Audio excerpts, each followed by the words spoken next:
बिहार दरोगा पार्ट 37। बिहार दरोगा पार्ट 37 में आपका स्वागत है। चलिए आज हम लोग इस क्लास को शुरू करते हैं। आज हमारे सामने पहला जो सवाल है 87 नंबर जो सवाल है, उस सवाल समझिए कि आज का पहला सवाल है और साइंस लेवल का सवाल है। देखिए स्पेशली यह वीडियो तो बिहार दरोगा के लिए बनाया जा रहा है, स्पेशल बिहार दरोगा के लिए प्रीलिम्स और मेंस दोनों के लिए लगभग बनाया जा रहा है और वीडियो के माध्यम से लगभग 10,000 सवाल बनाया जाएगा और हर सवाल का एक्सप्लेन भी नीचे होगा। तो मैं चाहूँगा कि आप वीडियो को अच्छे से देखिए तथा उसको समझने का प्रयास कीजिए। बाकी जो आपको डाउट होगा क्लास में सिखा दिया जाएगा। तो चलिए शुरू करते हैं। सिंपल सा कहानी है कि मंजिल अभी दूर है लेकिन जाना जरूर है। तो चलिए आज से क्लास को शुरू करते हैं। आज का पहला क्लास क्या है और आज का पहला सवाल क्या है हम लोग देखते हैं। आज का पहला सवाल है KnO2 रासायनिक सूत्र है। देखिए KnO2 जो है वो किसका रासायनिक सूत्र है? सिल्वर नाइट्रेट का, सिल्वर क्लोराइड का, सिल्वर डाइऑक्साइड का, पोटेशियम नाइट्रेट का। आपका आंसर हो जाएगा पोटेशियम नाइट्रेट। पोटेशियम नाइट्रेट का ही सूत्र KnO2 होता है। आइए सवाल के एक्सप्लेन को अच्छे से समझते हैं। इस सवाल का एक्सप्लेन क्या कहता है? देखिए पहला एक्सप्लेन है, पहला टॉपिक है सिल्वर नाइट्रेट लूनर कॉस्टिक। ये एक यौगिक है सिल्वर नाइट्रेट और सिल्वर नाइट्रेट का अणु सूत्र क्या है? AgNO3। आपको 10th क्लास में मिला होगा। सिल्वर नाइट्रेट का अणु सूत्र क्या है? AgNO3। क्लियर है? अगला टॉपिक, यह एक अकार्बनिक यौगिक है जिसको एंटीसेप्टिक गुणों के कारण जाना जाता है। देखिए इस सिल्वर नाइट्रेट जो है यह यौगिक है, सबको पता है, लेकिन कैसा यौगिक है? तो अकार्बनिक यौगिक है। इसका उपयोग घाव और जलन में होता है। ध्यान रखिएगा, अगर किसी को घाव हुआ है या जलन होता है तो वहाँ जिसका उपयोग होता है उसका नाम है सिल्वर नाइट्रेट AgNO3। अगला एक्सप्लेन, पोटेशियम नाइट्रेट का रासायनिक सूत्र KnO होता है। इसका उपयोग आतिशबाजी के सामान बनाने में होता है। आतिशबाजी समझते हैं ना, उसी का सामान बनाने में KnO का उपयोग होता है, यानी पोटेशियम नाइट्रेट का उपयोग होता है। सिल्वर क्लोराइड, इसका अणुसूत्र AgCl होता है। सिल्वर क्लोराइड इसका अणुसूत्र AgCl होता है, लेकिन यहाँ ध्यान देने वाला बात यह है कि सिल्वर क्लोराइड का दूसरा नाम हॉर्न सिल्वर भी है। ये आपको याद रखना है। सिल्वर क्लोराइड कहिए चाहे हॉर्न सिल्वर कहिए, दोनों सेम है। इसका अणुसूत्र AgCl होता है। देखिए ये जो सिल्वर क्लोराइड है, ये जो सिल्वर क्लोराइड है इसका उपयोग फोटोक्रोमेटिक कांच बनाने में होता है। देखिए आप लोग देखिए ना, फोटो को शीशा में पैक किया जाता है तो वो एक प्रकार का क्रोमोटिक कांच है। आप क्रोमोटिक कांच बनाने के लिए सिल्वर क्लोराइड यानी AgCl का उपयोग होता है। यह एक रासायनिक यौगिक है। क्लियर है ना? देखिए सिल्वर क्लोराइड का सबसे बड़ा उपयोग कृत्रिम वर्षा कराने में भी होता है। आप लोग याद रखिएगा, सिल्वर क्लोराइड जिसका दूसरा नाम हॉर्न सिल्वर है, इसका अणुसूत्र AgCl होता है और सिल्वर क्लोराइड का उपयोग फोटोक्रोमेटिक कांच बनाने में होता है तथा सिल्वर क्लोराइड का उपयोग कृत्रिम वर्षा कराने में भी होता है। आइए अगले सवाल की तरफ चलते हैं। अगला क्वेश्चन थोड़ा ध्यान से देखिएगा। अगला सवाल है, निम्नलिखित में कौन चंगेज खां का समकालीन था? निम्नलिखित में कौन चंगेज खां का समकालीन था? समकालीन का मतलब उन्हीं के समय का था। कौन था? सुल्तान शमसुद्दीन इल्तुतमिश, सुल्तान सिकंदर लोदी, सुल्तान अलाउद्दीन खिलजी, सुल्तान मोहम्मद बिन तुगलक। आपका आंसर हो जाएगा option number A, Sultan Shamsuddin Iltutmish. Changez Khan का कोई समकालीन था तो सुल्तान शमसुद्दीन इल्तुतमिश था। आइए सवाल के एक्सप्लेन को समझते हैं, और सवाल का एक्सप्लेन को आप बड़े अच्छे से समझिएगा। देखिए जो चंगेज खां थे, तो समझिए, जो चंगेज खां थे वह एक मंगोल नेता थे। यानी मंगोल एक प्रकार का जाति है, तो उसी मंगोल जात के जो नेता थे वो चंगेज खां थे।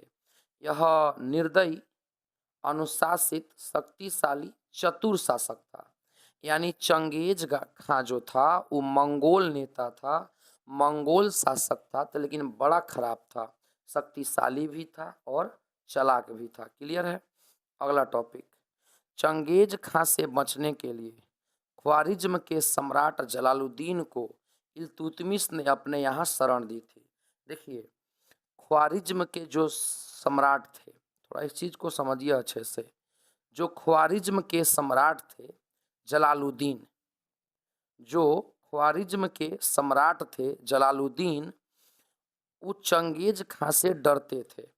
और जब चंगेज खां से युद्ध हुआ ख्वारिज्म के सम्राट जलालुद्दीन के बीच, तो जलालुद्दीन जो है चंगेज खां से डर के इल्तुतमिश के घर भाग गया। क्लियर है। अगला टॉपिक, इल्तुतमिश सर्की वंश का था। देखिए कई गो वंश होता है, जैसे गुप्त वंश है, मौर्य वंश है, मुगल वंश है, गुलाम वंश है, उसी प्रकार एक वंश है सर्की वंश, और इल्तुतमिश जो था उस सर्की वंश का था। इल्तुतमिश जो था उस सर्की वंश का था एवं इलबरी तुर्क था। थोड़ा समझिए इसको, ये आपको नहीं देखना है इतना, आप इतना समझिए। इल्तुतमिश सर्की वंश का था। इसका शासनकाल 1211 से 1236 तक था। यानी इल्तुतमिश एक ऐसा शासक था जो कि सर्की वंश का था, और इल्तुतमिश का शासनकाल यानी इल्तुतमिश ने शासन किया 1211 से 1236 तक। क्लियर है।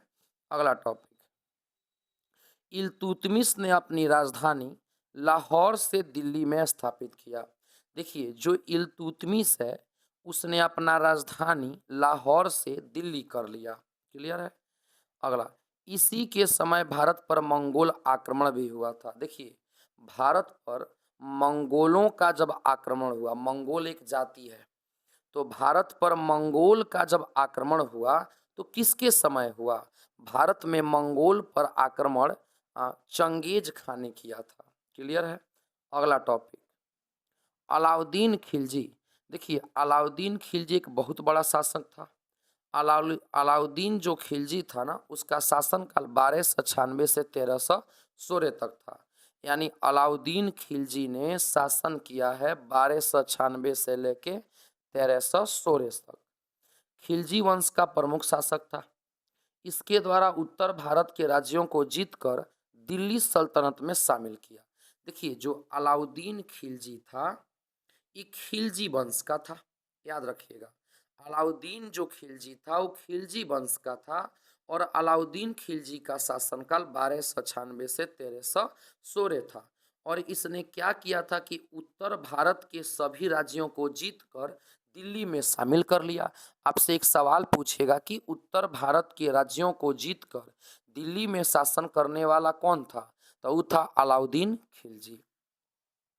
अगला एक्सप्लेन समझ लेते हैं। आगे है, यह शासक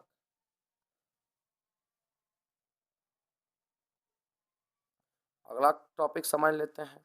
अगला टॉपिक है, यह शासक बाजार नियंत्रण व्यवस्था के कारण भी जाना जाता है। इसने कुतुब मीनार के निकट अलाई दरवाजा का निर्माण किया है।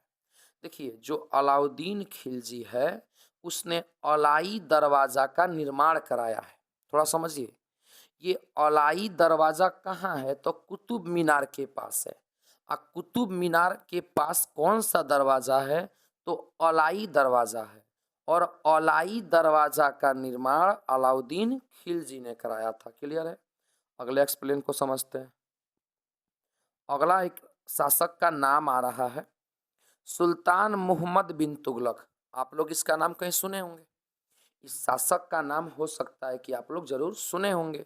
नाम है सुल्तान मोहम्मद बिन तुगलक।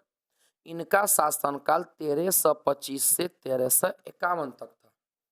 यानी सुल्तान मोहम्मद बिन तुगलक जो थे उनका शासनकाल 1325 से 1351 तक था। तुगलक वंश का एक प्रमुख शासक था। उसने उलुग खां की उपाधि धारण की थी। थोड़ा समझिए, जो मोहम्मद बिन तुगलक था वो तुगलक वंश का था। मोहम्मद बिन जो तुगलक था उसका शासनकाल 1325 से 1351 था और मोहम्मद बिन तुगलक को ही उलुग खां का उपाधि दिया गया था। आपसे सवाल पूछेगा कि उलुग खां का उपाधि किसे दिया गया था, तो सुल्तान मोहम्मद बिन तुगलक को दिया गया था। अगला एक्सप्लेन समझ लेते हैं। आगे है, उसके शासनकाल 1333 में मोरक्को का यात्री इब्न बतूता भारत आया, जिसे दिल्ली का काजी बना दिया गया। थोड़ा समझिए, जब भारत में मोहम्मद बिन तुगलक का शासन चल रहा था, जब भारत में मोहम्मद बिन तुगलक का शासन चल रहा था तो उस समय मोरक्को देश का यात्री इब्न बतूता भारत आया था। यानी इब्न बतूता भारत आया 1333 में मोहम्मद बिन तुगलक के समय। उस समय इब्न बतूता को दिल्ली का काजी बना दिया गया। क्लियर है? अगला एक्सप्लेन। उसने कृषि के उन्नति के लिए अमीर एक को ही नियुक्त किया था। जो सुल्तान मोहम्मद बिन तुगलक था उसने अमीर एक को ही एक पद बनाया था।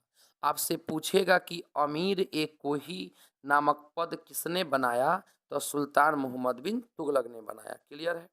अगला एक्सप्लेन को समझते हैं। सिकंदर लोदी का नाम आया। देखिए, सिकंदर लोदी भी एक बहुत बड़ा शासक था। सिकंदर लोदी भी एक बहुत प्रख्यात शासक था और सिकंदर लोदी का शासनकाल 1489 से 1517 तक था। सिकंदर लोदी ने शासन किया भारत पर 1489 से 1517। सिकंदर लोदी लोदी वंश का था। इसने आगरा नामक नवीन नगर 1504 में बसाया एवं 1506 में आगरा को अपनी राजधानी बनाया। तनी समझिए, जो आज आगरा एक शहर है जहाँ ताजमहल है, उस आगरा नगर को बसाने वाले सिकंदर लोदी थे और सिकंदर लोदी ने 1504 में आगरा नगर को बसाया और 1506 में आगरा को अपनी राजधानी बनाया। सवाल आपसे पूछेगा सिकंदर लोदी ने आगरा को कब बसाया, तो 1504 में। सवाल पूछेगा सिकंदर लोदी ने आगरा को अपनी राजधानी कब बनाई, तो 1506 में। आज का आखिरी एक्सप्लेन देखिए, सिंपल सा कहानी। आपसे सवाल पूछेगा सिकंदर लोदी किस वंश का था, लोदी वंश का था।